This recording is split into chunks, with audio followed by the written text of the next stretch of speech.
अस्सलाम वालेकुम, good morning. अस्सलाम वालेकुम, good morning everybody, welcome to Geo Pakistan. क्या आप तवक्को ये कर रही हैं कि कल के इस सारे सिलसिले के बाद मुल्क में सियासी इस्तेहकाम आएगा? मतलब कोशिश तो मेरा ख्याल है हर कोई ये समझता है कि हम ही से आएगा, तो कोशिश हो रही होती है, तो लिहाजा इनको भी ट्राई कर लेते हैं, कोई मसला नहीं है। हाँ जनाब, कोशिश तो सभी ये कर रहे हैं कि मुल्क में सियासी इस्तेहकाम आए, लेकिन उसका अमली मुजाहिरा नहीं किया जा रहा अनफॉर्चुनेटली। लेट्स सी कि कल अब पंजाब का मामला सेटल हो गया है। मुस्लिम लीग क़ाफ के रहनुमा परवेज़ इलाही साहब PTI के उम्मीदवार के तौर पर वज़ीर आला पंजाब बन गए। थोड़ी कॉम्प्लिकेटेड हो गई है ना सिचुएशन ये वाली, मुस्लिम लीग क़ाफ के रहनुमा PTI के उम्मीदवार के तौर पर पंजाब के वज़ीर आला बन गए। सिचुएशन हमेशा से कॉम्प्लिकेटेड थी। चलें, so congratulations to him and particularly Moonis Elahi साहब, जिन्होंने ये वादा किया था इमरान खान साहब से कि वो उनका साथ कभी नहीं छोड़ेंगे, और उन्होंने वादा वफा किया, निभाया।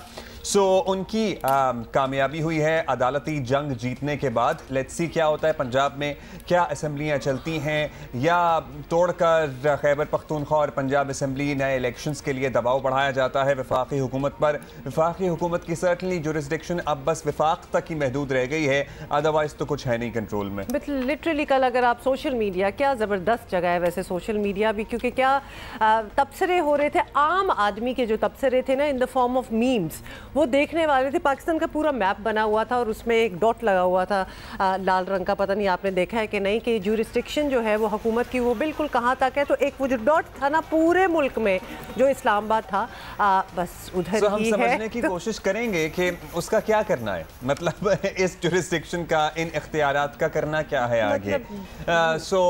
लेकिन इस सब में हमें ये बात नहीं भूलनी चाहिए कि पाकिस्तान शदीद अदम इस्तेहकाम की वजह से मौशी मुश्किलात में घिरा हुआ है, और हर गुजरते रोज के साथ, हर गुजरते दिन के साथ ये मुश्किलात बढ़ रही हैं। किसी को याद दिलाने वाली बात नहीं है कि ये नहीं भूलना चाहिए। ये दिस इज द आम आदमी की ये रियलिटी है। ये जो हम टीवी पे देख रहे हैं ना, ये रात को, मतलब ये बहुत से लोग तो शायद सो गए होंगे, उनको पता भी नहीं है कि 2:30 बजे जाके इस्लामाबाद में तो हलफ बर्दारी हुई है। वो ओथ टेकिंग जो थी वो literally in the at the crack of dawn ही ऑलमोस्ट, आप समझे, रात को 2 बजे हुई है। सुबह नहीं होनी थी क्या? नहीं, वो बस जल्दी से कर ले इससे पहले कि सुबह का जब सूरज आए तो फिर कुछ और चीज़ें चेंज हो जाए, तो वो उसका इंतज़ार नहीं किया जा रहा था। तो लिहाजा हमारी रियलिटी जो है ना आम आदमी की, वो कुछ और है। वो एग्जैक्टली वही है जो आप बता रहे थे कि बड़ी मुश्किलात हैं, बड़ी महंगाई है, बारिशों ने एक और सिचुएशन जो है उसको टेंस किया हुआ है। आपको पता है दैट इज आवर रियलिटी। जब से ये मानसून शुरू हुआ है, सैकड़ों लोग, ऑलमोस्ट 300 का फिगर कोट हो रहा है मुख्तलिफ ज़राए से, कि उनकी जान गई है। मुल्क के मुख्तलिफ इलाकों में सबसे ज़्यादा बलोचिस्तान मुतासर हुआ है। लेकिन क्या बात हो रही है इस सब पे?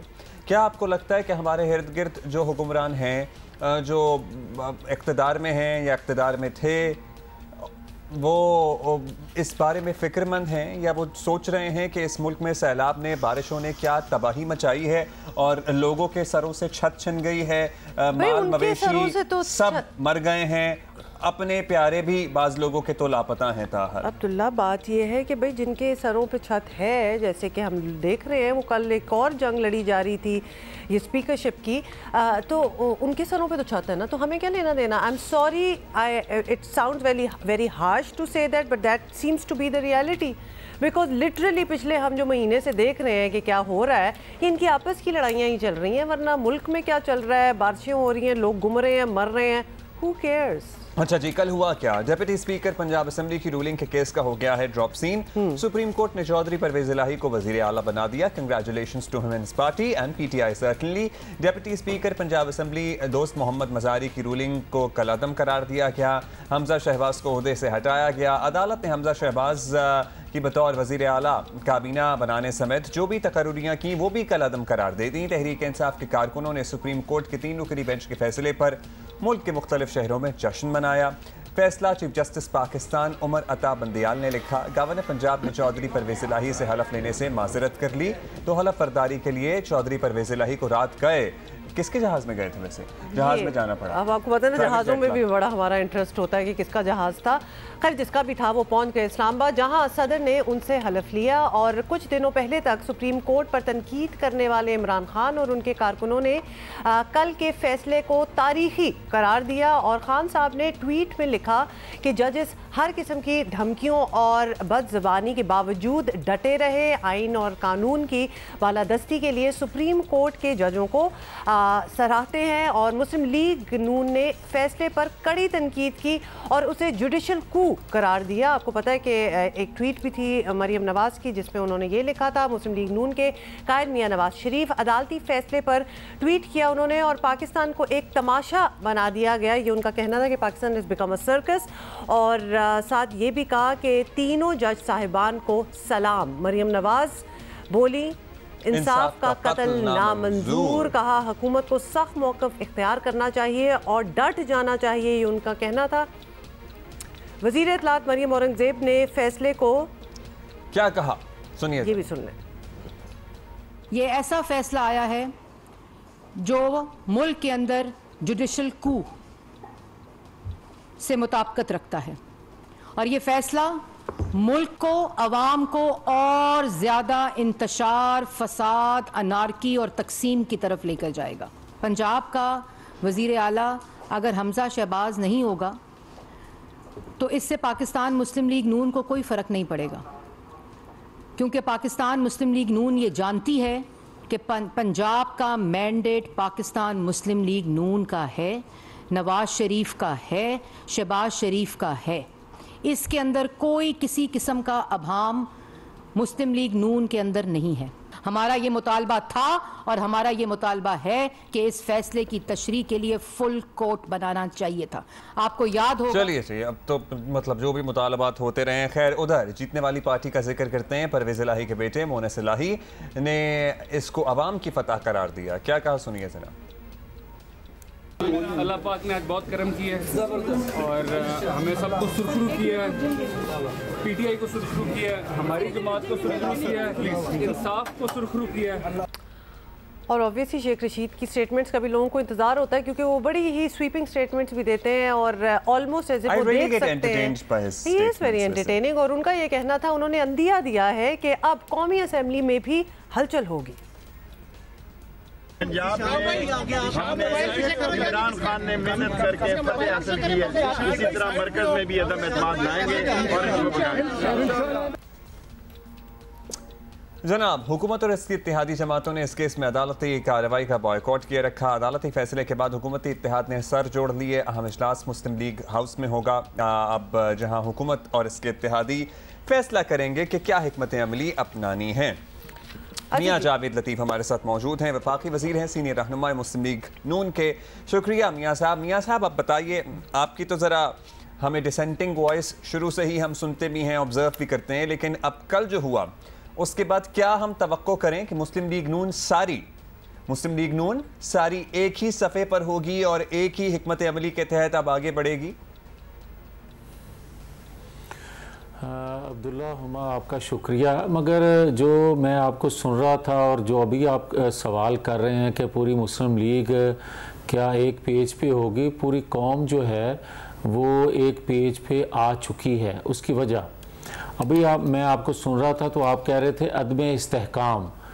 देखिए, अदम इस्तेहकाम उस वक्त आता है जब रियासती अदारे आइन से तजावज़ करते हैं, और ये अदम इस्तेहकाम 1 माह से 2 माह से नहीं, ये 2017 से उस वक्त शुरू हुआ जब अदालती फ़ैसले से एक मुंतखब प्राइम मिनिस्टर को नाहल किया गया, और ये तसलसल आज तक जारी है। और किस तरह इसके सबूत पीटीआई के उस वक्त के प्रेसिडेंट जावेद हाशमी ने कहा कि इमरान खान ने हमें आके बताया है कि अब नवाज शरीफ को अदालत के ज़रिए नाहल किया जाएगा और अगली जो सारी लॉट है, जो रजीम है, जितने सीनियर जजेस हैं, वो हम ख्याल हैं, हमें सपोर्ट करेंगे।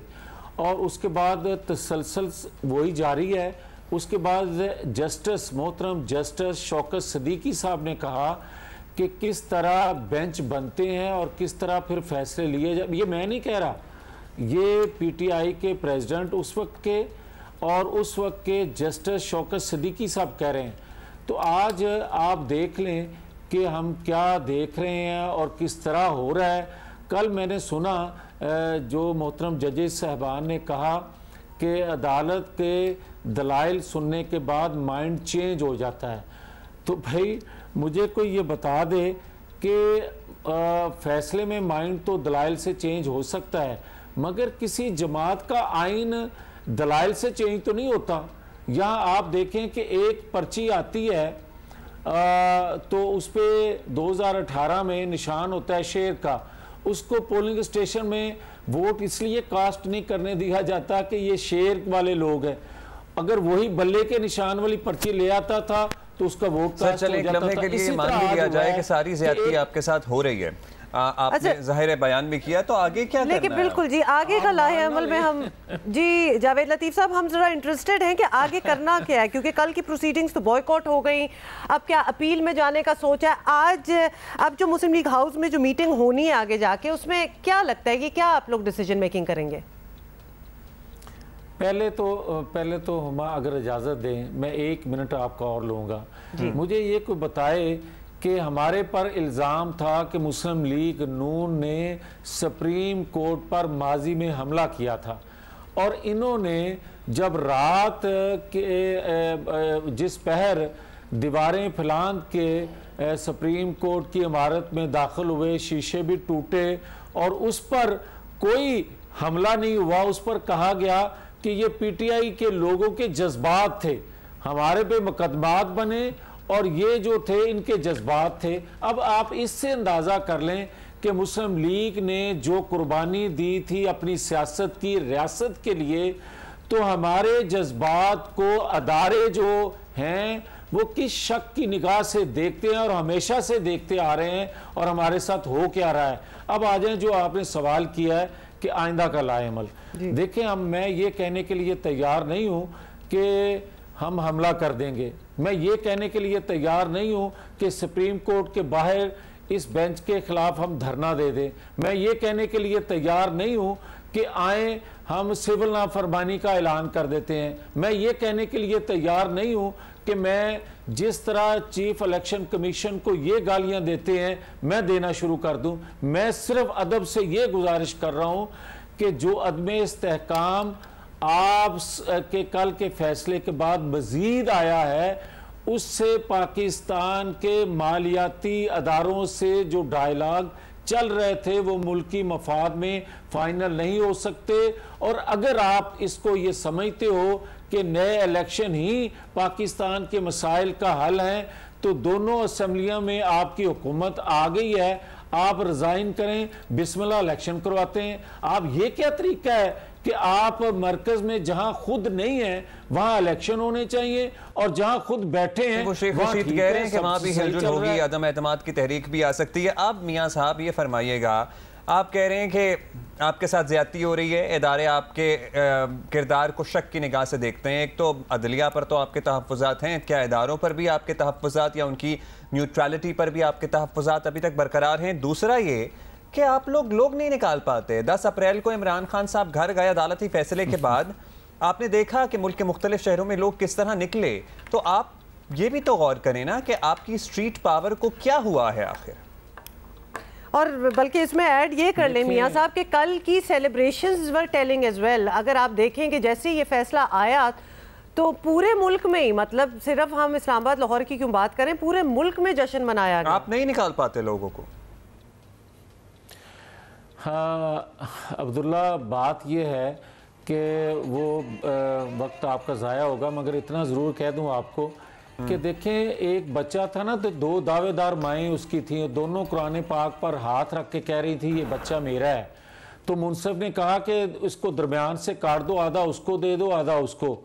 और जो असल माँ थी उसने कहा नहीं, ये इसी का बच्चा है जो झूठा कुरान पाक उठा रही है, मगर इसको दे दो, कम से कम मैं इसको जिंदा तो देखूंगी। हमारा हाल वो है कि ये हमारी रियासत है, हम किसके खिलाफ जो है वो जत्थे लेकर चढ़ दौड़े, हम किसके खिलाफ, हमको इंडियन हैं या इंडिया को फतह करने जा रहे हैं? हमारे साथ जो सलूक किया जा रहा है, मुझे ये बताएं कि नवाज शरीफ की अपीलें साल हा साल से पेंडिंग है, क्यों नहीं लग रही? मुझे कोई ये बताए कि मरियम नवाज शरीफ को किस तरह नाअहल किया गया, और साकिब निसार क्या कह रहे हैं, अरशद मलिक को तो सजा दे दी गई जज को, मगर नवाज शरीफ के खिलाफ जो वो बयान दे के गया, नवाज शरीफ का फैसला उसी तरह पड़ा हुआ है। मैं ये कहना चाहता हूं कि अगर आप समझते हैं कि नए इंतखाबात में पाकिस्तान के मसाइल का हल है, तो फिर लेवल प्लेइंग फील्ड आपको तो सर लेवल प्लेइंग फील्ड और ये इस तरह नहीं होगा। गुफ्तगू करने से तो एक थोड़ी आप राय बनाने की कोशिश कर सकते हैं, लेकिन उसके लिए आपको सड़कों पे जद्दोजहद भी तो करनी पड़ेगी ना। मुस्लिम लीग नून खुद ये बखूबी जानती है कि इमरान खान साहब अगर दबाव डालते हैं तो उनका दबाव फिर काम भी करता है। मुस्लिम लीग नून का शायद आजकल यही ख्याल है, इसलिए वो भी शायद दबाव डालने की कोशिश कर रहे हैं। आप बताएं, आप अपने कारकुन को मुतहर्रिक करें सड़क के ऊपर, मियां साहब को आने की डेट दें, कुछ करेंगे तो बात होगी ना।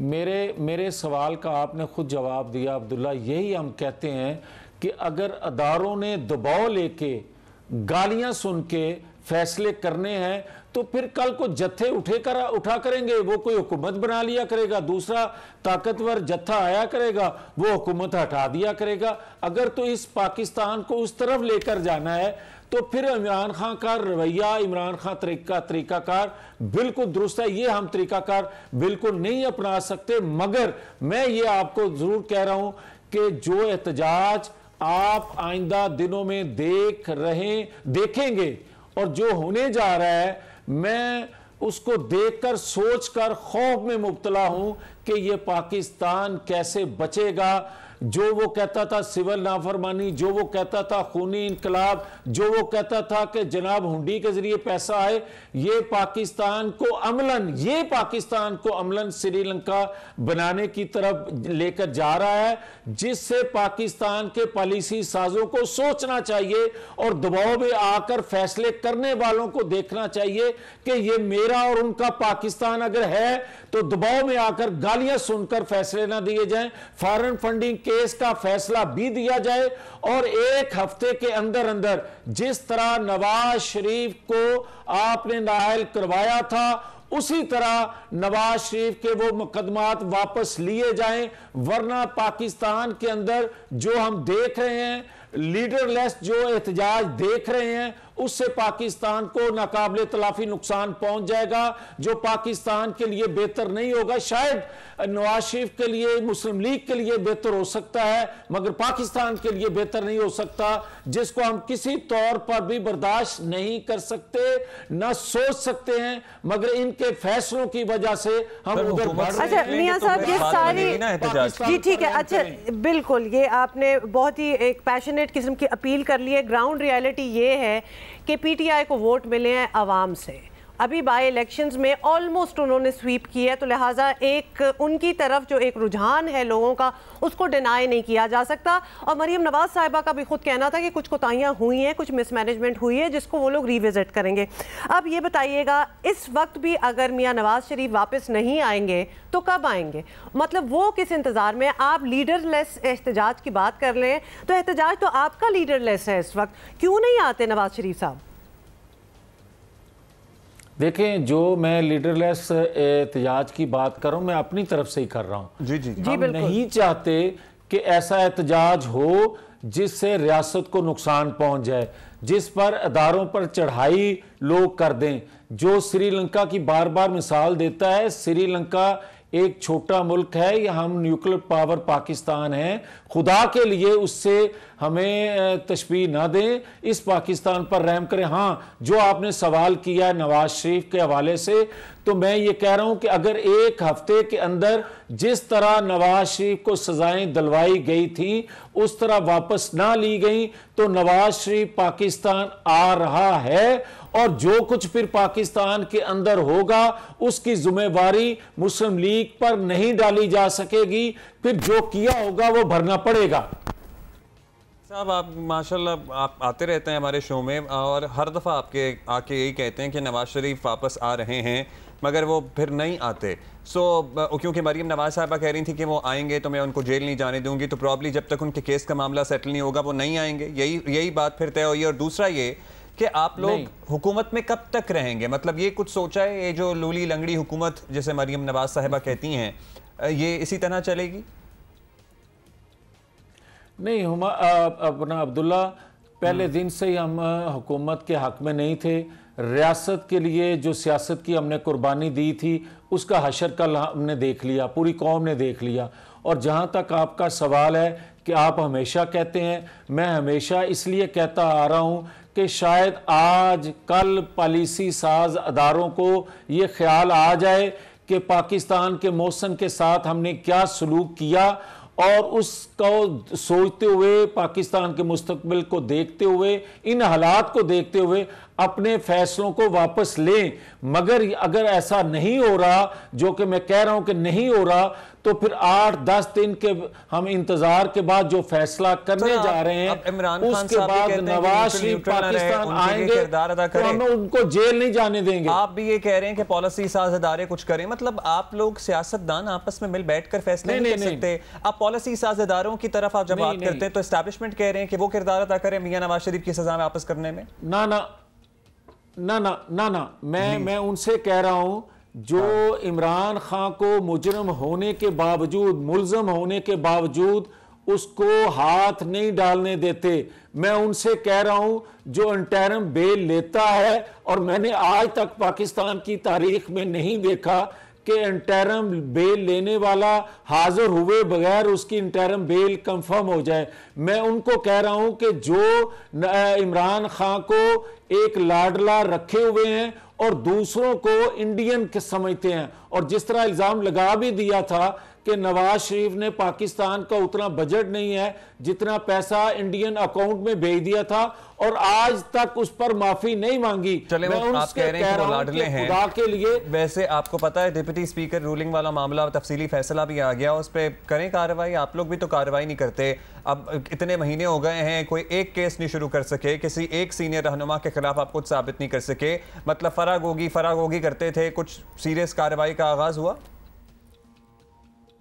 अब्दुल्ला, बड़ी ज़बरदस्त बात आपने की है, और ये बात मैं कैबिनेट मीटिंग में कहता आ रहा हूँ, दयानतदारी से ऑन ओथ आपको कह रहा हूँ, कोई पॉइंट स्कोरिंग सियासी नहीं कर रहा। मैं ये कहता आ रहा हूँ कि अगर आप फरागोगी से बुशरा बीबी और बुशरा बीबी से बनी गाला का बेनिफिशरी जो है उस पर हाथ नहीं डाल सकते, आप बेगुनाह नवाज शरीफ को के केस खत्म नहीं करवा सकते, तो आप बताएं कौम को कि आप बैठे यहां किस लिए हैं। ये बात दुरुस्त है आपकी कि अगर आप आज हुकूमत से हटने के बाद रोना रोएंगे कि हम बेइख्तियार थे, हमें किसी पर हाथ डालने की इजाजत नहीं थी और किसी को इंसाफ देने की पोजीशन में हम नहीं थे, तो फिर हम किस लिए हुकूमत का हिस्सा थे। हाँ, वो जो जिस मकसद के लिए आप आए थे, रियासत के लिए कुर्बानी दी सियासत की, वो तो रियासती इदारे मान नहीं रहे।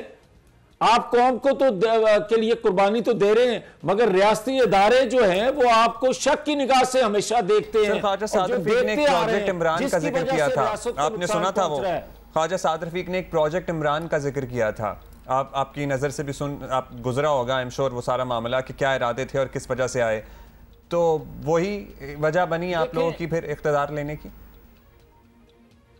देखें, बात सीधी सी है अब्दुल्ला कि जब ये इख्तियार में था इमरान खान, उस वक्त कहता था सितंबर 2022 से पहले अगर इलेक्शन हुए तो पाकिस्तान में क़यामत आ जाएगी।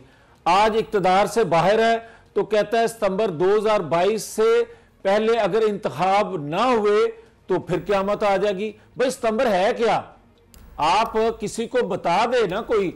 और दूसरा मैं ये कहूँगा कि इमरान खान को एक असाइनमेंट मिली हुई होती है और उस असाइनमेंट पे वो काम करता है।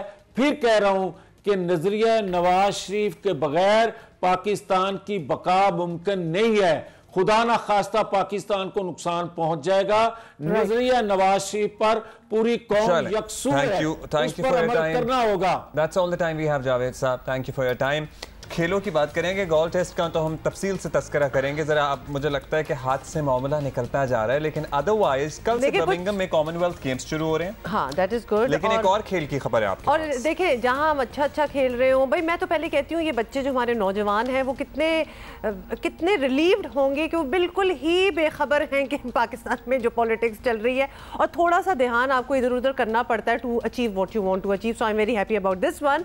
और जी ये हमारे पाकिस्तानी पाकिस्तानी नौजवान हैं जो कि ज़बरदस्त नाम रोशन कर रहे हैं पाकिस्तान का, और ये एक स्क्रैबल कंपटीशन के लिए अमेरिका में है और जिसमें ये फाइनल में पहुंच गए हैं। बाय द वे इनका नाम है, और ये हमारे शो पे पहले भी आ चुके हैं, हमने इनसे पहले भी बात की हुई है, तब भी ही इज अ स्क्रैबल चैंप। उस वक्त 28 में से एक्चुअली इन्होंने 19 गेम जीतकर फाइनल में जगह बनाई है। बट द कैच इज कि इनके जो अपोनेंट है ना, उन्होंने भी 28 में से 19 गेम्स ही जीती हुई है, तो मुकाबला बड़ा ही सख्त चल रहा है। और अब जो है मुकाबला होगा बेस्ट ऑफ 5 का।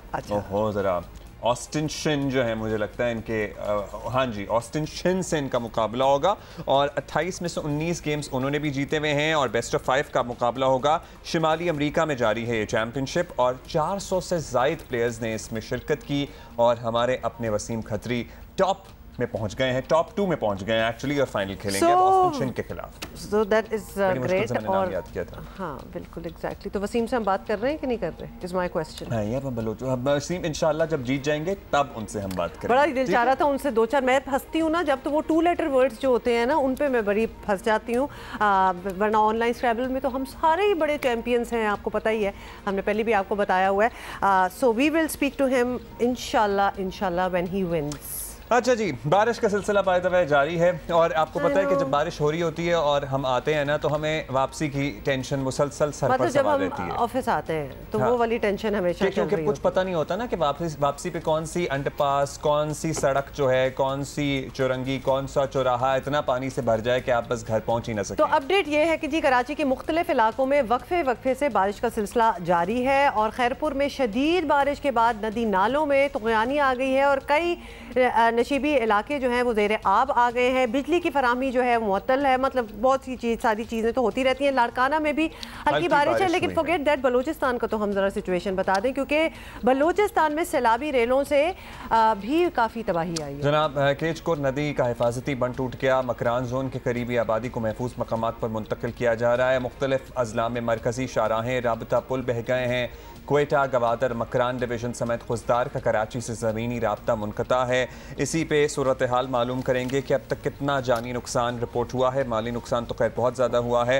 फ़रा अजीम शाह साहिबा हमारे साथ मौजूद हैं, तर्जुमान हैं बलोचिस्तान हुकूमत की। फ़रा साहिबा शुक्रिया। फ़रा साहिबा, सबसे पहले तो आप हमें बताइए कि आपके पास फिगर्स क्या हैं, कितने लोगों की जान गई है इस सैलाबी सूरत हाल में, इन मानसून बारिशों में, और कितना माली नुकसान का तखमीना लगाया गया है? जी बिस्मिल्लाहिर्रहमानिर्रहीम। सबसे पहले तो हुमा और अब्दुल्ला, आप लोगों का बहुत शुक्रिया। ये वाकई ऐसे दिन हैं कि इस टाइम हमें जो सैलाब की सिचुएशन है उसे आप सबको आगाह रखना बहुत ज़रूरी है। अच्छा, अब मैं आती हूँ कि कैजुअलिटीज़ कितनी हुई हैं। 105 के करीब डेथ्स जो हैं वो रिपोर्ट हुई हैं, अराउंड 62 to 64 जो हैं वो इंजरीज़ हैं। और मैं आपको बताऊं कि ये जिस तरह सिलसिला जून से शुरू हुआ था, प्री मानसून के, मानसून का जो एक सिलसिला था वो मुल्क में जल्दी शुरू हो गया इस बार, और अभी तक जिसका स्पेल जो है वो जारी है। और प्रेडिक्शन ये किया गया था कि अभी इस महीने की 22 से लेके 27 तक, मतलब आज रात तक ये शिद्दत से जो बारिश है उसकी प्रेडिक्शन है वो हम एक्सपेक्ट कर रहे हैं। और इस साल ये मैं आपको बताऊं कि जो बारिशें हुई हैं ये एक्सपेक्टेशन नहीं थी, बहुत शदीद बारिशें इस बार हुई हैं और नुकसानात बलूचिस्तान में बहुत ही ज़्यादा हुए हैं। और जिस तरीके से आपने भी बताया कि बहुत से ज़मीनी रास्ते जो हैं वो मुनक़ता हुए हैं, कराची जो कोयटा की जो शाहरा है वो भी इसी का शिकार है। इसके साथ साथ हमारे देखें तमाम जो डिस्ट्रिक्ट्स हैं, अब ऐसा नहीं है कि हर डिस्ट्रिक्ट्स में हमारे हाई अलर्ट इंतज़ामिया हर जगह पर है, लेकिन 3 ऐसे डिस्ट्रिक्ट्स हैं जो क्रिटिकल पोजीशन में हैं, जिसमें हमारा लसबेला है, झलमक्सी है और इसके साथ साथ केच तुर्बत है। अब मैं आपको ये बताऊं कि जो इंतज़ामिया है वो हाई अलर्ट है, ख़ुद चीफ मिनिस्टर इसको 24/7 वॉच कर रहे हैं।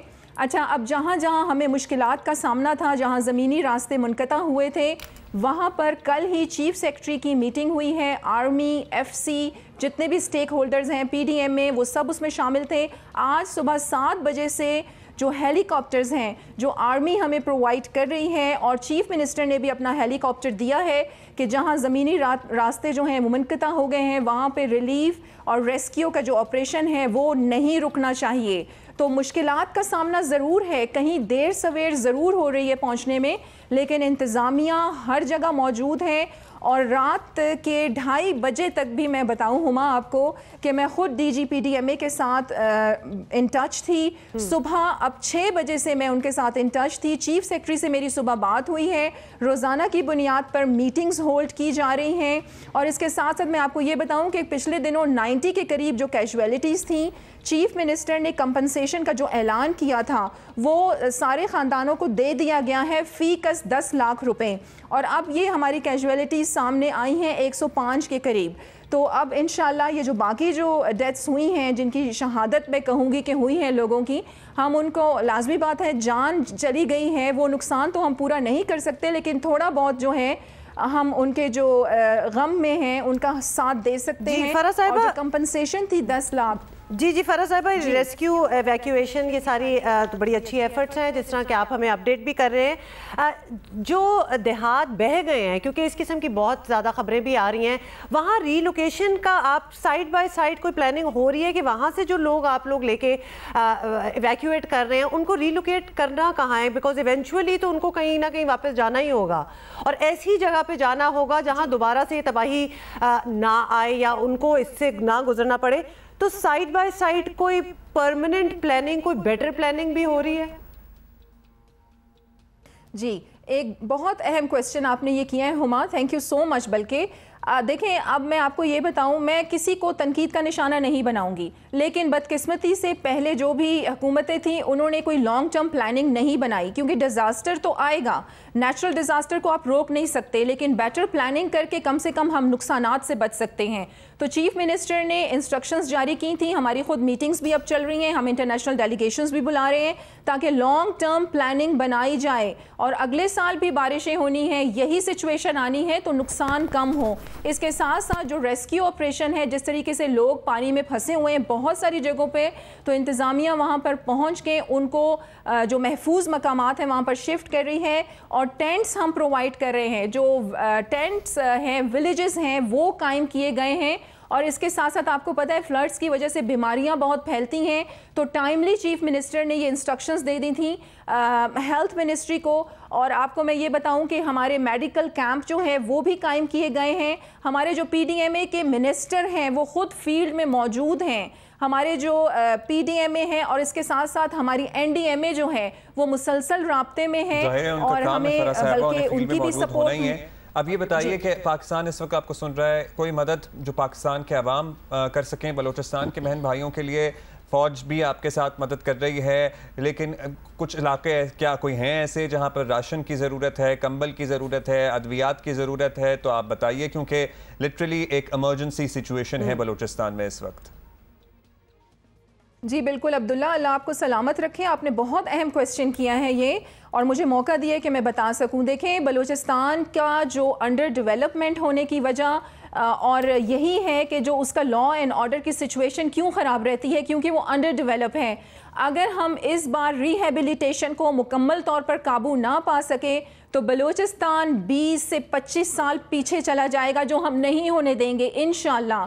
हमें बिल्कुल सपोर्ट की ज़रूरत है। चीफ मिनिस्टर बार बार ऑनरेबल प्राइम मिनिस्टर को भी बता रहे हैं। हमें देखें, रिहेबिलिटेशन, घर बहुत तबाह हुए हैं, तकरीबन 600 साढ़े 600 के करीब लोगों के घर तबाह हो गए हैं और ये गरीब लोग, कच्चे मकानात जिनके दीवारें गिर जाती हैं, घर बह जाते हैं, तो हमें बिल्कुल सपोर्ट की ज़रूरत है। इस सिलसिले में बहुत हंगामी जो इजलास था वो बुलाया गया था अभी परसों ही चीफ मिनिस्टर ने, और हम इस हवाले से एक लाएअमल बना रहे हैं ताकि गवर्नमेंट की तरफ से एक अकाउंट बनाया जाए और उस फिर मैं इंशाल्लाह आप लोगों से भी रब्ता करूंगी, हम प्रोग्राम्स भी करेंगे और जो डैमेजेस हैं उसके लिए हमें सपोर्ट की ज़रूरत है। We will get back in touch with you ताकि आप हमें ये सारी इंफॉर्मेशन जो है वो दें और ऑब्वियसली हम उसको रिले करें कर सकें ताकि लोगों को भी पता हो कि कहाँ वो डोनेशन कर सकते हैं। फराजीम शाह साहिबा, बहुत बहुत शुक्रिया, तर्जुमान बलूचिस्तान हुकूमत। जनाब, कॉमनवेल्थ गेम्स की बात करेंगे। कौमी women cricket team Commonwealth games में शिरकत के लिए बर्मिंघम पहुंच गई है। भारत और पाकिस्तान टीम दोनों ही ग्रुप ए में शामिल है। पाकिस्तान 31 जुलाई को ये होंगे वैसे मुकाबला होगा। हमारी हॉकी टीम पहुंच गई है। हॉकी टीम को पहुंच के सेटबैक ये हुआ है कि 2 खिलाड़ियों के कोरोना टेस्ट पॉजिटिव आ गए। सो लेट्स सी क्या होता है। 5 दिन के क्वारंटीन में इंशाल्लाह होपफुली वो रिकवर कर जाएंगे। सो हम तो हमारा काफी बड़ा कंटिंजेंट जो है पाकिस्तानी स्पोर्ट्स पर्संस का वो कॉमनवेल्थ गेम्स में जा रहा है। कल एक ड्रामाई तब्दीली आई है। ड्रामाई क्या तब्दीली आई है, मतलब सियासी मंजरनामे में एक तब्दीली ये आई है कि वज़ीर आला पंजाब के ओहदे पर बराजमान हो गए हैं चौधरी परवेज़ इलाही, जो हैं तो मुस्लिम लीग काफ के रहनुमा लेकिन पीटीआई के उम्मीदवार हैं। और इक़्तिदार निकल गया है हाथों से पाकिस्तान के सबसे बड़े सूबे का, मुस्लिम लीग नून के हाथों से। और साथ ही हमजा शहबाज शरीफ की वजारत आला का भी खात्मा हुआ है। वैसे बड़े ही भारी कुर्सी इनके लिए रही है, जितने भी दिन आते जाते रहे हैं, समझ नहीं आया। अच्छा, और 2 दिन की काबीना भी थी बाय द वे। इसमें क्या थी? 2 दिन की काबीना भी थी, 40 रुकनी शायद। काफी कुछ हो गया, लेकिन आगे क्या हो रहा है? उन्होंने काबीना ऑलरेडी आपको पता ना कि कर ली थी, बना ली थी पिछले 3 दिनों में, हो गया था सब कुछ। अच्छा, मेरी बात सुने। इससे पहले हमने मियां जावेद लतीफ़ से बात की थी ना, तो हमें समझ नहीं आता कि मुस्लिम लीग नून हुकूमत में भी है, एहतजाजी मोड में भी है, फिर इदारों से ये भी कह रही है कि उन्हें हमारी बातों का या हमारे किए गए अहद का पास नहीं है या एतबार नहीं है, तो समझ में नहीं आती हैं बातें। और फिर लीडर भी आ नहीं है, लीडर भी और शायद आ भी नहीं रहे। साथ में थोड़ा सा एजिटेट करने की भी बातें करते हैं कि हम फिर ऐसा एहतजाज होगा कि महमल सरफराज हमारे साथ हैं, लेकिन एहतजाज हो नहीं पाता इनसे। Mahmal, thank you for joining us. आपसे हम जानना चाहेंगे कि आपकी क्या थॉट्स हैं, ये सारी कंफ्यूजन जो हमने अभी आपके सामने रखी है, स्पेशली नवाज शरीफ साहब का भी इधर ना होना, PMLN का फैसले कुछ अजीबो गरीब गलत से भी लेना, starting from the word go, मतलब वो इस तरफ पहुंच ही रहे थे जहां वो कल पहुंच गए। देखिए, बिल्कुल ये हमें नज़र आ रहा था कि एक्चुअली जो एक जब से वोट ऑफ नो कॉन्फिडेंस हुआ और उसके बाद जब वो हुकूमत में आए, शुरू में उन्होंने मुआशी जो मुश्किल फैसले थे वो नहीं लिए, यानी कि जो चीज़ें रिवर्स करने वाली थी उस वक्त वो उन्होंने नहीं की, क्योंकि उस वक्त ऐसा ही लग रहा था, सुनने में भी यही आया था कि शायद ये हुकूमत ज़्यादा देर नहीं चलाना चाह रहे और इवेंचुअली जो है वो असेंबली को डिसॉल्व करके और हम इलेक्शंस की तरफ जा रहे हैं। शुरू में तो नून लीग ने अपना जहन इस चीज़ के ऊपर बनाया हुआ था, फिर वो आपको मालूम है वो फिर कहानियां बाद में सामने भी आ गई कि किस तरह लॉन्ग मार्च अगर अनाउंस ना होती तो फिर क्या होता, और उसका फिर लॉन्ग मार्च अनाउंस होगी। और खैर अब तो हम क्योंकि एक IMF के प्रोग्राम के अंदर ऑलमोस्ट हमने सारी प्री कंडीशंस तो पूरी कर दी हैं, बहुत मुश्किल डिसीजंस भी ले लिए। अभी कल ही आपने देखा कि बिजली के नर्ख भी दोबारा से जो है वो बढ़ा दिए गए। तो ये सब कुछ करने के बाद इस वक्त PDM वाकई एक बंद गली के अंदर एंटर कर रही है, जो हुकूमत है कोलिशन, क्योंकि उनको ये लग रहा है कि सारे मुश्किल फैसले भी हमने लिए हैं, मईशत को हम थोड़ा सा स्टेबिलिटी की तरफ, हालांकि अभी तो खैर जब तक IMF के पैसे नहीं आएंगे और फिर दोस्त ममालिक भी पैसे नहीं देंगे तो तब तक तो उस तरीके की स्टेबिलिटी वैसे आ भी नहीं सकती इकोनॉमिक। और आप देख रहे हैं कि रुपया किस तरह से डिवैल्यू हो रहा है, तो उनको ये लग रहा है कि यह सब हमने किस लिए किया, क्या हमने इसकी सियासी कॉस्ट ही देनी थी। और वो पॉलिटिकल कॉस्ट तो आपने देखा कि पंजाब के बाई इलेक्शन में जिस तरह 15 सीट्स जो हैं जब वो हारे हैं, तो वो उनको एक सियासी कॉस्ट तो महंगाई की देनी पड़ी, महंगाई की भी। और दूसरा, इमरान खान साहब का बयानिया बहुत मकबूल है, इस वक्त वो अपनी मकबूलियत की पीक के ऊपर है, तो वो उनके मुकाबले में है, और इनके पास कोई नैरेटिव नहीं है। तो ये जो चीज़ है मेरे ख्याल में अब ये की नैरेटिव बनाने की तरफ भी जा रहे हैं, क्योंकि इनको भी इवेंचुअली अगर इलेक्शंस होने, इनको जो चीज़ नजर सामने आ रही है उसके मुताबिक फैसले का। Is it too late in the day मेमल के अब ये नैरेटिव बनाने की कोशिश कर रहे हैं, क्योंकि हर चीज़ का इन्हें ख्याल बाद में ही आता है, आपको पता ही है। लेकिन कैसा नैरेटिव? एक तरफ अभी भी बरसरे इक़्तिदार हैं, वफाक में बैठे हुए हैं हुकूमत में, पता नहीं वो 20 किलोमीटर रेडियस में क्या करेंगे बैठ के। दूसरी तरफ नैरेटिव बनाने की कोशिश कर रहे हैं। तीसरी तरफ अभी मियां जावेद लतीफ़ से हम बात कर रहे थे, कहते हैं जी ऐसा एहतजाज होगा और लीडर लेस एहतजाज होगा, मामलात हाथ से निकल जाएंगे। सो ये बस कुछ कंफ्यूजन सी है मुस्लिम लीग नून के अपने अंदर। You think that even have a plan? जी देखिए अब्दुल्ला रुमा, बात यह है कि बगैर मियां नवाज शरीफ के तो नून लीग की कैंपेन हो भी नहीं सकती। यानी कि हमने देख लिया ये सॉरी मेरे घर पीछे बेल की आवाज आ गई, वो बेसिकली दूध वाला आया होगा उसमें जी कुछ सौदा वगैरह ही आ रहा है। तो बेसिकली अब्दुल्ला बात ये है और रुमा कि प्लान तो हमें नहीं उस तरीके से नजर आ रहा, क्योंकि मियां नवाज शरीफ के बगैर इन्होंने कैंपेन करके देख ली और इन्होंने देखा ये काउंटर नहीं कर पाए इमरान खान साहब के बयानिए को। देखिए वोट तो हमेशा यही कहा जाता है ना कि मियां नवाज शरीफ का है, कैंपेन बेशक मरियम नवाज साहबा कर ले, लेकिन फिर भी वो मियां नवाज शरीफ के कैंपेन का वो मुकाबला कर भी नहीं सकते। तो लीडर के बगैर किस तरीके से इलेक्शन में जाएंगे, ये एक एक्चुअली नून लीग ये बात कर रही है कि हम बगैर मियां नवाज शरीफ के इलेक्शन में नहीं जाएंगे। और देखिए दूसरी चीज ये है कि इलेक्शन में जाने के लिए एक जो है कि हुकूमत और ऑपोजिशन को मिलकर बैठकर बात भी करनी होगी, क्योंकि ऐसे ही इलेक्शन को अनाउंस नहीं कर देंगे। आप देखें कि इलेक्शन कमिश्नर ऑफ पाकिस्तान पे इमरान खान साहब को एतबार नहीं है चीफ इलेक्शन कमिश्नर के ऊपर, फिर उसके अलावा केयर टेकर सेटअप किस तरह बनाना, उसमें ऑपोजिशन को साथ बैठना पड़ेगा, वो तो पार्लियामेंट में नहीं है इस वक्त। तो की जो है की तो मेरे ख्याल में इस वक्त है इमरान खान साहब के पास कि वो आएंगे बैठेंगे तब बात होगी। और वैसे अगर देखा जाए तो खान साहब जो कि पहले भी कभी नहीं इसमें उन्होंने बिलीव किया कि वो बैठ के बात करें, अब वो इतनी स्ट्रॉन्ग पोजीशन में है कि वो क्यों बैठेंगे। वो तो अब तो उनकी नजरें अगर शेख रशीद साहब के आप देखें, उन्होंने जो कल कहा है साउंड बाइट्स दिए हैं, वो उनकी नजरें वफाक की तरफ हैं। अब तो उनको किसी से बात करने की जरूरत ही नहीं है। ये भी हैं, थोड़े से राब्ते शुरू हो गए हैं, पता नहीं मेमल आपके पास क्या, लेकिन वो ये सवाल तो ये बनता है कि वो क्यों बात करेंगे। देखिए राब्तों से ज्यादा जो इम्पोर्टेंट बात है, एक तो उनकी आवाम में मकबूलियत है, लेकिन ये अभी रिसेंटली आप सोहेल वड़ाइद साहब ने भी बताया था जब उनकी मुलाकात हुई जर्नलिस्ट के साथ बाय इलेक्शन वाले दिन, तो सॉरी सीएम इलेक्शन वाले दिन, तो उस दिन उन्होंने ये बात इमरान खान साहब ने की है कि वो बैठने को तैयार हैं और वो चंद बातों के ऊपर बात भी करने को तैयार हैं। वो इलेक्शंस हों, बेशक उसके अंदर इलेक्शन रिफॉर्म्स हों, उसके अलावा वो मईशत की बात हो और वो जो है नई तैनाती की बात हो, उसके ऊपर है वो बात करने को तैयार है। तो बात ये है कि जब तक इकट्ठे बैठेंगे नहीं ना, एक न्यू सोशल कॉन्ट्रैक्ट जब तक नहीं तय करते। आप ये देखिए जब शहबाज शरीफ साहब ऑपोजिशन में भी थे, लीडर ऑफ ऑपोजिशन थे, और फिर वजीर आजम बनने के बाद भी उन्होंने तब भी चार्टर ऑफ डेमोक्रेसी की बात की।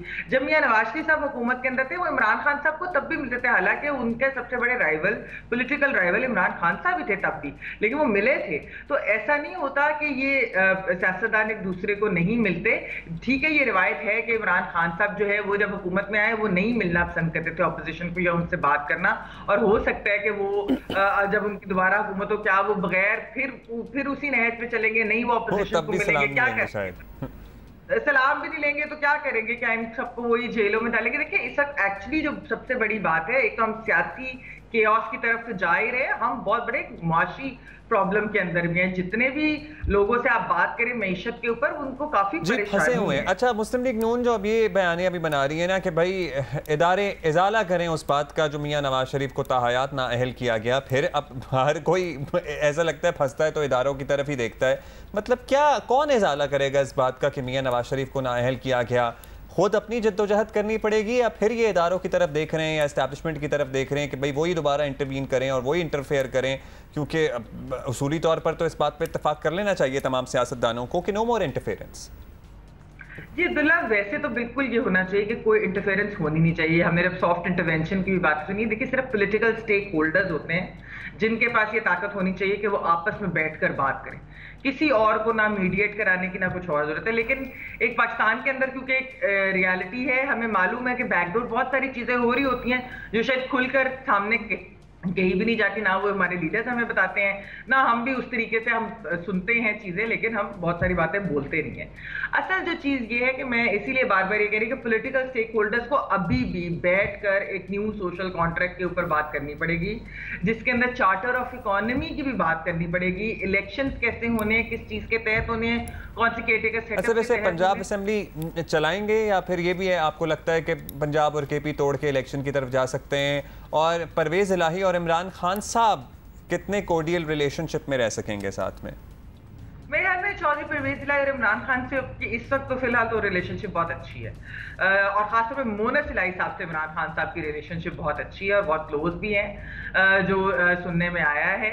और क्योंकि एक उन्होंने स्टैंड लिया, उन्होंने अपनी फैमिली के अंदर ही हमने देखा कि किस किस्म के मसाइल आए हैं, लेकिन उसके बावजूद चौधरी परवेज इलाही और मोनिस इलाही ने एक स्टैंड लिया और इमरान खान साहब के साथ खड़े हुए अगेंस्ट ऑल ऑड्स उस वक्त जब वोट ऑफ नो कॉन्फिडेंस जो है वो होने वाला था।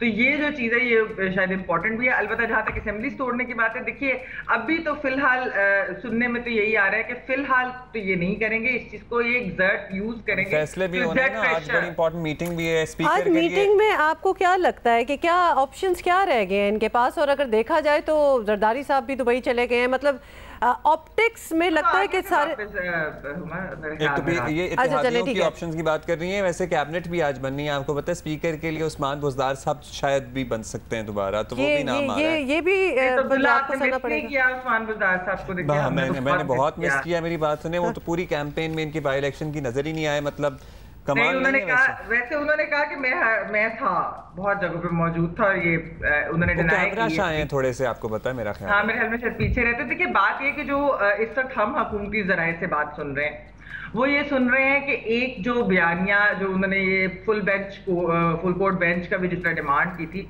और वो नहीं क्योंकि पूरी हुई, तो उसके बाद उनका इस वक्त जो है रुख फिलहाल तो जुडिशरी की तरफ ही हमें नजर आ रहा है कि जो एक बयानिए का रुख है वो जुडिशरी के ऊपर है, क्योंकि वो यही कह रहे हैं कि हमें एतमाद नहीं, खासतौर पे जिस तरह उन्होंने ये 3 मेंबर बेंच की भी बात की थी। और फिर इसमें एक और भी चीज़ है, मतलब हम एक्चुअली पाकिस्तान के अंदर इस वक्त बड़े मसाइल हैं और उनमें एक बहुत बड़ा मसला ये है कि हमने जुडिशरी के अंदर, हायर जुडिशरी के अंदर भी डिफरेंसेस देखे हैं। आपने काजी फाइज ईसा साहब का जो है वो लेटर भी देखा होगा और जो बाकी भी हम देखते रहते हैं, सुनते रहते हैं, तो ये भी एक मसाइल चल रहे हैं कि इंस्टीट्यूशंस के अंदर भी डिफरेंसेस हैं। ये इस तरह की जो चीज़ें हैं ये हमने पहले नहीं देखी।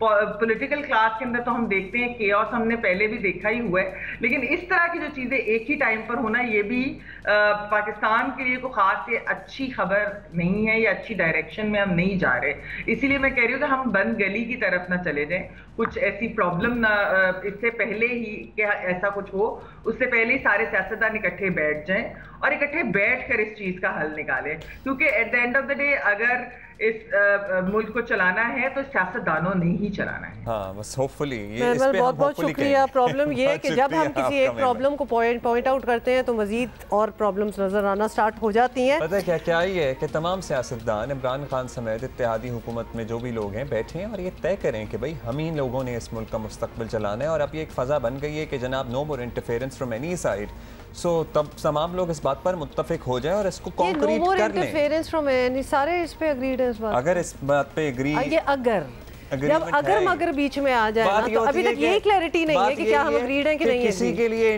किसी के हक में अगर इंटरफेरेंस शुरू होना तो वो कहता है जम आओ 100 बिस्मिल्लाह। नहीं तो किसी के हक में जब नहीं भी होता तो उसको लगता है दूसरे के हक में डेफिनेटली इंटरफेरेंस होगी। तो ये इतना लैक ऑफ ट्रस्ट जब होगा, वही ना, ईमानदारी, ऑनेस्टी के साथ एक दफ़ा ये तय कर लें कि सियासतदानों ने और जमहूरी अंदाज में मुल्क चलाना है, तो इस मुल्क को इंशाल्लाह फिर आगे बढ़ने से कोई नहीं रोक सकता। Don't hold your breath for it, ये कल नहीं होने वाला। लेकिन सियासी प्रॉब्लम्स जो ज़्यादा प्रेसिंग इशूज़ हैं ना वो अवामी प्रॉब्लम्स हैं, जैसे कि अभी हम आपको बताने लगे हैं। अब इसका कोई हल निकाल लेना तो मैं कहती हूँ उसको हम ताहयात लीडर बनाने को तैयार हैं। अगर ऐसी चीज़ों का कोई हल पाकिस्तान में निकल आए, जो कि आपको बताएं कि पेशावर में 3 बच्चियों के साथ ज़्यादती और कत्ल के वाक़यात अब तक मुअम्मा बने हुए हैं और शहर में बताया आपको 3 हफ्ते के दौरान 9 उम्र बच्चियों को मुबैना तौर पर ज़्यादती का निशाना बनाने के 3 वाक़यात हुए हैं। 2 वाक़यात में बच्चियों को कत्ल कर दिया गया है और एक बच्ची जिंदा हालत में मिली है जिसकी काउंसलिंग के लिए माहिर नफ्सियात की खिदमात जो हैं वो हासिल की जा रही हैं। हमने अक्सर जब ऐसे सिचुएशन की, ऐसे इंसिडेंट्स की बात की है तो कितनी हमें ये सोच देखें कि किस तक, कहाँ तक हमारी पहुँच गई है कि क्या कत्ल हो जाना ही बेहतर होगा, क्योंकि जिसकी काउंसलिंग हो रही होगी उसकी ज़िंदगी क्या गुजरेगी, ज़रा आप ये सोचें। और जो उम्र है इन बच्चियों की वो उसको भी मद्देनज़र रखें तो रूह काम जाती है कि हो क्या रहा है। ये तीनों वाक़यात पेशावर के अलग अलग मकामात पे मुख्तलिफ औकात में पेश आए हैं। पुलिस जो है घंटों पर मुश्तमिल 300 एक्चुअली घंटों पर मुश्तमिल CCTV फुटेज की मदद से मुल्ज़मान तक पहुंचने की कोशिश कर रही है, लेकिन अभी तक कामयाबी मिली नहीं है। और तीनों वाक़यात तशवीशनाक इसलिए भी हैं क्योंकि क्या हम कहें, एक तो बच्चियों के साथ ज़्यादती और फिर कत्ल कर दिया गया है इन्हें। पेशावर में गुज़श्ता साल 44 ऐसे वाक़यात हुए थे। पॉज दीजिए, गुज़श्ता साल 44 ऐसे, कैन यू इमेजिन, जिनमें बच्चों के साथ जिनसी ज़्यादती की गई थी और इनमें 37 लड़के और 7 लड़कियां थीं। तो और बच्चियों को मतलब क्या, कि बच्चों को ये ज़्यादा क्यों महफूज ये फिगर्स बनाने हम की certainly ये फिगर्स हमें क्यों शॉक कर रहे हैं? क्योंकि जो कर रहे हैं उनको पता है कोई पकड़ नहीं है, करते चले जाओ, कोई नहीं पकड़ेगा। और मुजरिमान कानून के हाथ में भी नहीं आते ना। ये मामला KP असेंबली में भी ज़ेर बहस आया। MPA नईमा किश्वर ने KP हुकूमत पर तनकीद करते हुए कहा कि विमेन और चाइल्ड कमीशन बनाए गए लेकिन फंडिंग नहीं की जाती है। रुकन असेंबली इख्तियार वली ने तजवीज़ दी कि करारदाद पास करके बच्चियों से ज़्यादती पर सरेआम फांसी दी जाए। बिलाशुबा खैबर पख्तूनख्वा में इस वक्त गंभीर सूरत हाल है, पुलिस भी तस्लीम कर रही है, इंतहाई संगीन मामला है। खैबर पख्तूनख्वा हुकूमत को सर्टनली चाहिए कि मुलजमान का पता लगाए, ऐसे वाक़यात का सख्ती से नोटिस ले, रोकने की कोशिश करें। इसी पे आई एम सॉरी, लेकिन आपने जो फंडिंग वाली बात की है ना, और उसके बाद फिर जो जलसे जुलूस होते हैं उस पर आपने कभी फंडिंग देखी है? हेलीकॉप्टर्स और जहाज आ जाते हैं किसी को इधर से उधर ले जाने के लिए 15 मिनट की राइड के लिए, उस पर फंडिंग आ जाती है। सिस्टम और मतलब लाइटें लग जाती हैं। प्रायोरिटीज, और ये सिर्फ हम KP की बात नहीं कर रहे, पंजाब में भी बहुत कुछ होता है, हर जगह पूरे मुल्क में ये सब कुछ हो रहा है, लेकिन ये फंडिंग किधर डायरेक्ट होती है और इधर क्यों नहीं आती? तो ये डिसीजन मेकिंग है, ये किसी की विल है कि ये इतना इंपॉर्टेंट इशू नहीं है। ये इशू बहुत इंपॉर्टेंट है, अगर ये चीज़ें हल हो जाएं तो बहुत कुछ बेहतर हो जाए मुल्क में ऑलरेडी। आप बताएं कौन है हमारे साथ? एजाज मोहम्मद खान है, डिप्टी प्रोटेक्शन ऑफिसर हैं KP child protection and welfare commission के। शुक्रिया एजाज साहब। एजाज साहब, खैबर पख्तूनख्वा में बच्चों से ज्यादती हिरासानी के वाक़यात वैसे तो सामने आते ही रहे हैं, लेकिन ये जो आजकल हुआ है इसमें तो क्या कहें, इजाफा कहें, पै दर पै वाक़यात हो रहे हैं। आपकी ब्यूरो की नज़र है, क्या कोई तशवीश है, कुछ आपने सोचा है या नोटिस लिया है कि अचानक से क्या हुआ, ये रिपोर्ट ज़्यादा हो रहे हैं?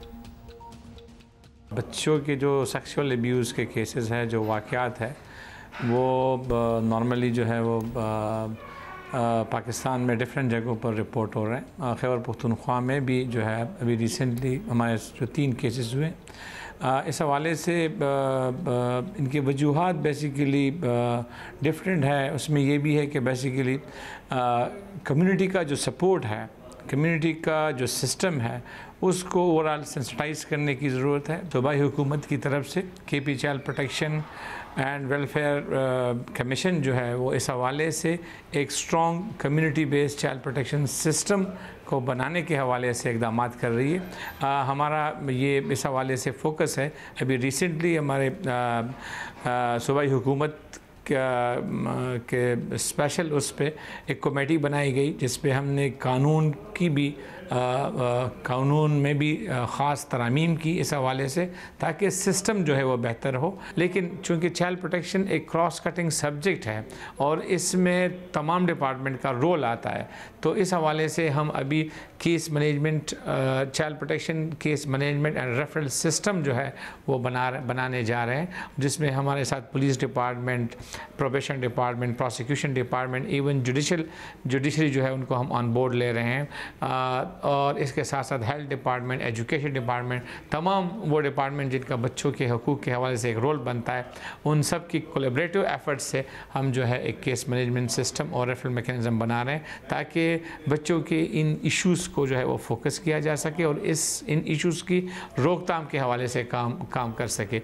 एजाज साहब, लॉन्ग टर्म प्लानिंग में बहुत अच्छी बात है कि सिस्टम बनाया जा रहा है, लेकिन प्रेजेंटली क्या हो रहा है? मतलब ये जो केसेस सामने आ रहे हैं, ऑन द ग्राउंड कुछ हो भी रहा है कि नहीं? क्योंकि पुलिस का कहना है KP में कि हम जी बहुत खोज लगा रहे हैं सब कुछ, लेकिन कोई कामयाबी हासिल नहीं हुई। कोई कामयाबी हासिल नहीं हुई, कोई सुराग तो मिला होगा जिसको फॉलो किया जाए। क्या आप लोगों को यकीन है कि वहाँ की जो इन्वेस्टिगेशन है, जो पुलिस है, वो पूरा जोर लगा रही है कि इस बात का, इन केसेस का कोई हल निकले, कोई मिले कि ये हो क्या रहा है? Are they using all their resources? मैं as representative of the child protection and welfare commission के हैसियत से कहूँगा कि हमारी पुलिस डिपार्टमेंट जो KP की पुलिस है, so they are playing a good job. वो अपना काम बहुत अच्छे तरीके से, बहुत अहसन तरीके से कर रही है। जो 3 केसेस हुए हैं उसमें भी जो हमारे सूबे की पुलिस डिपार्टमेंट है, उनका रोल जो है वो बहुत ज़्यादा पॉजिटिव है। वो अपनी कोशिश कर रही है, वो डिफरेंट साइंटिफिक तरीके से अपनी इन्वेस्टिगेशन कर रही है। हमारा चाइल्ड प्रोटेक्शन कमीशन और चाइल्ड प्रोटेक्शन यूनिट जो है वो क्लोजली उनके साथ लाइजान में है और इस पे ऑलरेडी जो है काफ़ी गिरफ्तारियाँ हुई हैं। जो रेलवे पाठक का जो केस है उसमें भी काफ़ी गिरफ्तारियाँ हुई हैं। जो ऑलरेडी 2 और केसेस है उसमें भी बहुत से मुश्तबे अफराद की गिरफ्तारी हो गई है। अभी साइकोलॉजिस्ट की मदद भी ली जा रही है। तो आई थिंक कि उसमें पुलिस का रोल जो है वो बहुत ज़्यादा एक अच्छे तरीके से वो अपना अदा कर रहा है।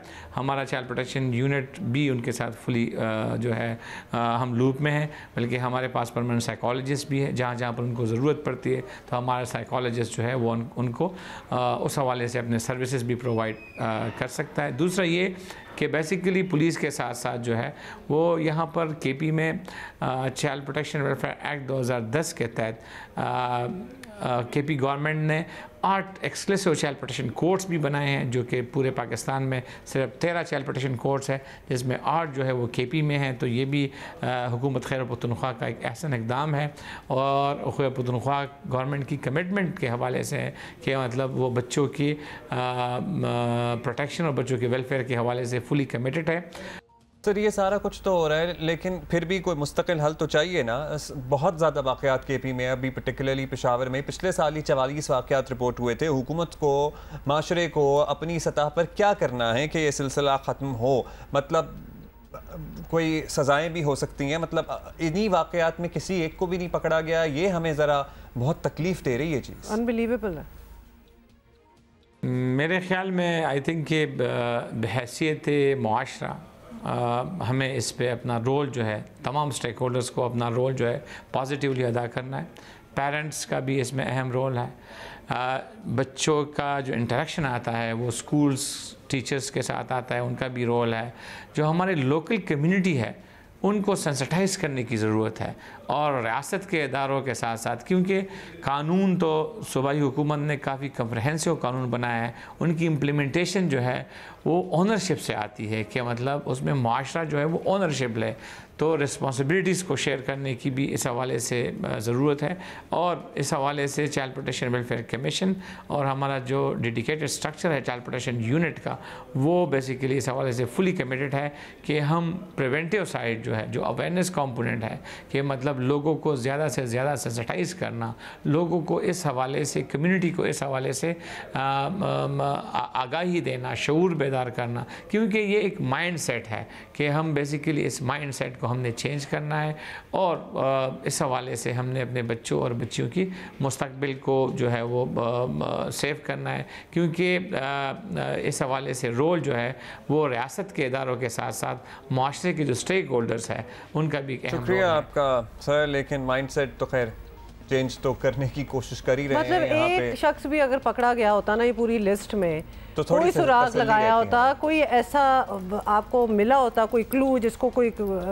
इन्वेस्टिगेट किया जा रहा होता, ये नहीं हो रहा। बात ये कि पूछताछ है कोई नहीं है। आपको पता ही है मुल्क के, मतलब ज़ैनब वाक़े की बात कर लें आप, हाईलाइट हुआ, पकड़ा भी गया, जदीद तरीन बुनियादों पर तहकीक भी हुई तो पकड़ा भी गया ना। जहाँ विल होती है वहाँ पकड़ लिया जाता है। सो केपी पुलिस से हम कहेंगे, अब पंजाब में हुकूमत भी पाकिस्तान तहरीक इंसाफ की है, वहाँ एक फोरेंसिक लैब है जो पाकिस्तान में एक ही है, बड़े जदीद उसूलों पर इस्तवार है। सो उनसे मदद लीजिए और कुछ क्योंकि ये हो नहीं सकता कि कोई क्लू ना छोड़ा हो मुजरिम ने, ये हो नहीं सकता। ये करना पड़ेगा आप लोगों को इससे पहले कि ये 44 जो है ना ये 144 हो जाए। सारी सूरत हाल में आपको बता दें कि आवाम पे क्या बीत रही है। आवाम को इमरान हुकूमत की मुश्किलात से निकालने वाली इत्तेहादी हुकूमत ने खुद महंगाई के पहाड़ तोड़े हैं। कहते हैं मजबूर हैं, हम क्या करें क्या ना करें। खैर आपको पता ही है, अब पेट्रोल तो महंगा हुआ ही, गैस भी महंगी हुई और अब बिजली के नर्ख भी बढ़ा दिए गए हैं। सो आवाम का कोई पुरसाने हाल नहीं है। बिजली की कीमत में आज से मजीद 3.5 रुपए, सुन ले गौर से, 3.5 रुपए का इजाफा जो है फी यूनिट ऑफ कोर्स का इजाफा हुआ है। और वुज़रा पिछली हुकूमत के 4 बरसों का रोना रोते रहे हैं और 3-4 माह में हालात बेहतर होने का आसरा भी दिया, लेकिन हालात आपके सामने हैं। काबीना ने बिजली की कीमत में इजाफे की मंजूरी दी है। हर महीने फ्यूल सरचार्ज आता है जिससे कुछ इबहाम भी फैलता है। वो तमाम जो पिछले 1.5 साल में तवानाई की कीमतें बढ़ी हैं, जो कि ये एक और अज़ाब इमरानी है कि हमें ये काम करना है जो उन्हें करना चाहिए था। वज़ीर ख़ज़ाना मिफ्ता इस्माइल भी यही कहते रहे हैं कि हुकूमत आई थी तो जून में सब कुछ ठीक होने की यकीन दहानी कराते थे, लेकिन सब ने देख लिया कि आवाम की हालत बुरी से बदतर हो रही है। अब हालात ये हैं कि हुकूमत IMF की शराइत पूरी कर कर के थक गई है।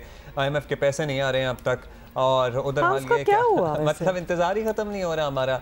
ज़मीनी हक़ाइक़ यही बताते हैं कि सियासी सूरत हाल के साथ मौशी सूरत हाल भी बुरी हो रही है। हुकूमती तसल्लियों पर कोई यकीन करे तो कैसे करे।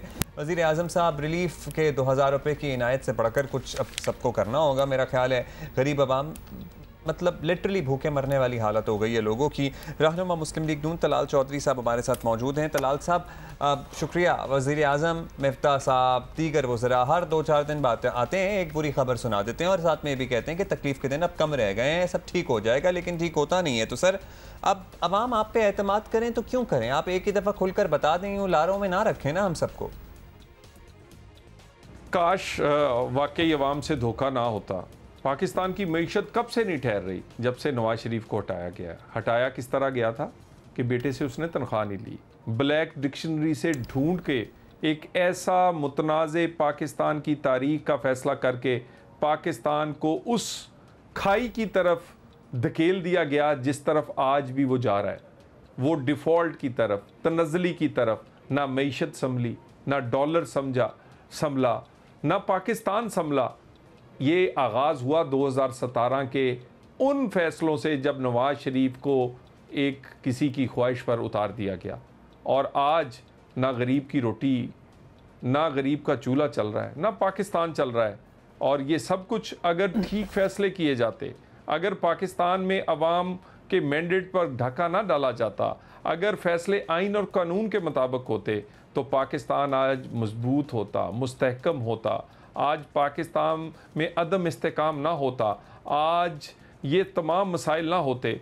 तो काश हम आज उस दिन को याद कर लें जिस दिन फैसले नवाज शरीफ के ख़िलाफ़ आने शुरू हुए थे। 100 रुपये का डॉलर आज रुक नहीं रहा। आज पाकिस्तान की मईशत तनज़ली की तरफ है, आज गरीब की रोटी छिनती जा रही है।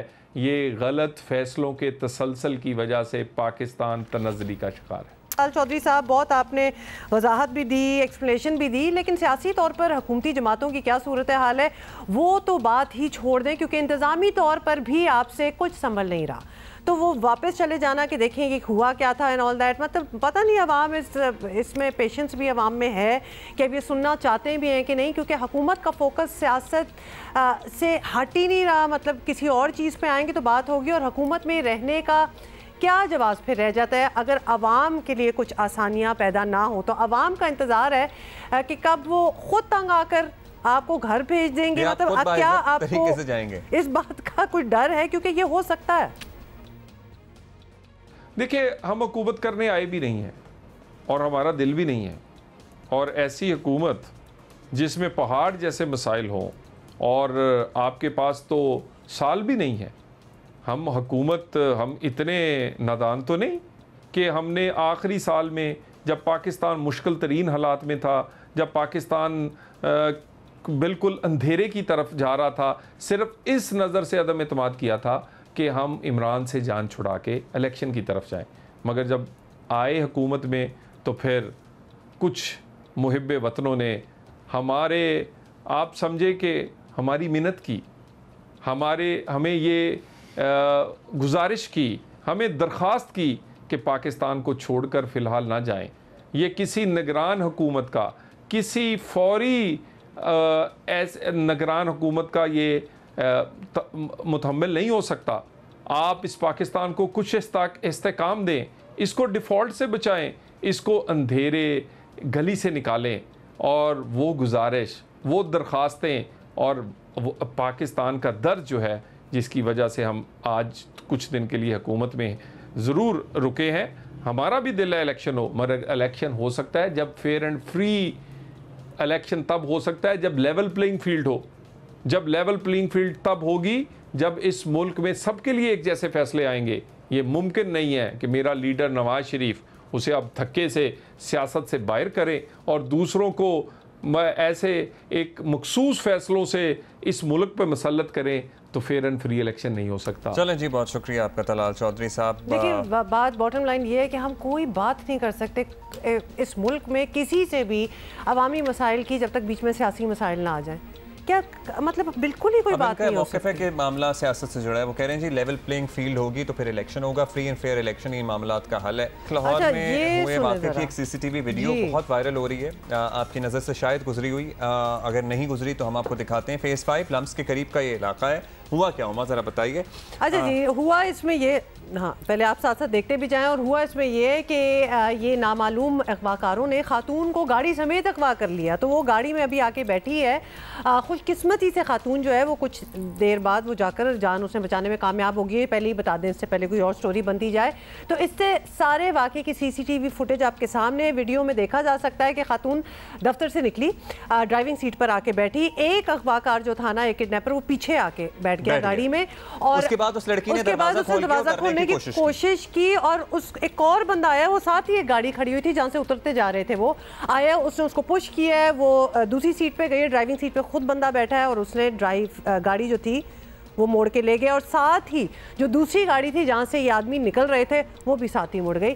आगे जाके ये वैसे स्टोरी आगे नहीं पता कि ये खातून निकली कैसे, या तो उसे उतार दिया मोबाइल वगैरह लेके, या फिर वो खुद छलांग लगा के बचाने में जान अपनी कामयाब रही, लेकिन she is safe and sound. But ये देखिए, हम कराची की अक्सर बात करते हैं, स्ट्रीट क्राइम एटसेट्रा एटसेट्रा, बारिशें होती हैं तो कराची की बात, लेकिन हमने उस दिन आपको रावलपिंडी और पेशावर का हाल भी दिखाया। आप स्ट्रीट क्राइम में आप ये लाहौर से मनाजर भी देखिए कि क्या मतलब literally I was speaking to somebody in Lahore, और वो यंग बच्चियां जो गाड़ी चलाती हैं वो सहम गई हैं इस वाक़े के बाद। भाई exactly, look at the area, कितना एफ्लुएंट एरिया यहाँ हो रहा है। अच्छा, पुलिस ने खातून से गाड़ी छीनने की दफात के तहत मुकदमा दर्ज कर लिया है, और लेकिन सैडली क्या ताज्जुब से हो रहा है कि हाँ, किडनैपिंग का भी तो बीच में डालना चाहिए ना, तो अगवा की दफात शामिल नहीं की जो कि करनी चाहिए। She was in the car, ये नहीं कि उसको खींच के बाहर निकाल दिया और गाड़ी ले गए हो, उसको पुश किया अंदर कि वो अंदर ही रहे।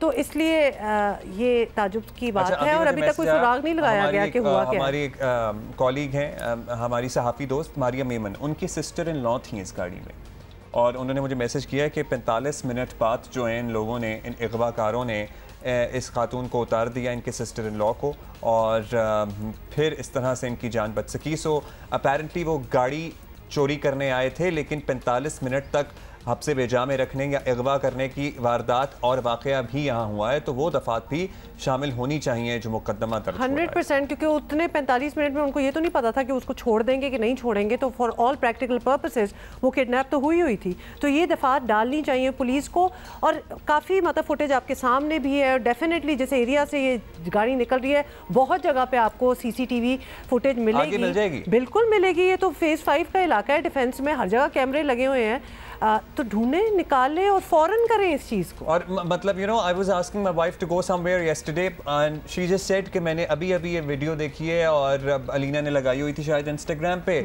और मैं तो अब नहीं जा रही। सो the impact that these kind of incidents have on people's mind, and such affluent places जहाँ आप थोड़ा सा सेफ फील करते हैं कि हम आज़ादी से बाहर जा सकते हैं। Anyway, हम आपको मिलेंगे कल। Stay safe.